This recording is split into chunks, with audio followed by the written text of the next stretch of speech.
the Stoppie. We're going to start again with the Stoppie. We've had it on our segment before, but after a lot of looking at comments that have come in, we're going to show you how to do the Stoppie. The steps on actually doing the Stoppie without injuring yourself or getting hurt.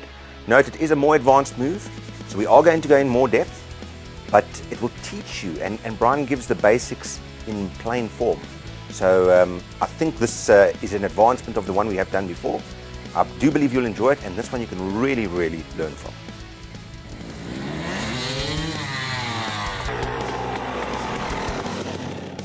We've done the Stoppie before, and now we're going to do the Stoppie demystified. That's not going through it when there's mist, but it's showing you how to actually do it. There's been a lot of commentary on how do you actually do it properly and what is the exact procedure to do it. Once again, Brian's the best at it. We're going to ask him what he did first to learn how to do it without hurting himself badly, and what's the procedure. Brian, if you don't mind telling us how. Well, you know, this is really the opposite to the wheelie. You know, there's no way of doing it safely, you know. So the bottom line again is you want to get it onto that balance point, but to find that balance point there's no safety catcher. So, you know, too much is over the handlebars, too little, nothing's going to happen. It's just the back wheel won't come up high enough. So really with this one it's going to take a lot more time, it's a lot more tedious. So what you want to do is you want to build up a little bit of speed, you want to squeeze the front brake, but at the same time you want to put the weight on the front wheel and take the weight off the foot pegs. So you want to put as much weight onto the front wheel as possible, and the best way to do this is actually on tar or on really grippy grass, if there is such a thing. And what you want to do is you want to just do a little Stoppie. So do it real slow and just get the back wheel up, just so that you get the feeling of going up on the front wheel.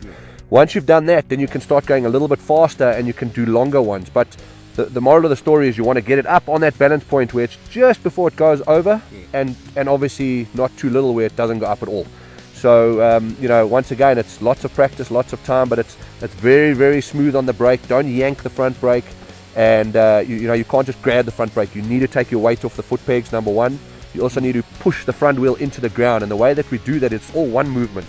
So it goes from a little bit of speed, so accelerate first, second gear, squeeze the front brakes, but as you squeeze it, push the suspension down and take the weight off the foot pegs. Right. And when I show you now, you'll see what I mean by that. Trick question, how many times did you fall getting this right?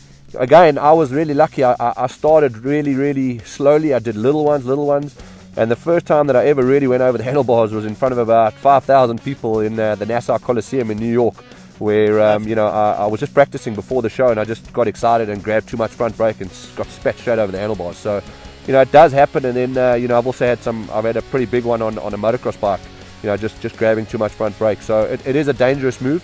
But again, if you just start off slowly and you just do little ones, you know, you can build it up, and eventually you can do fifth gear wide open Stoppies, you know.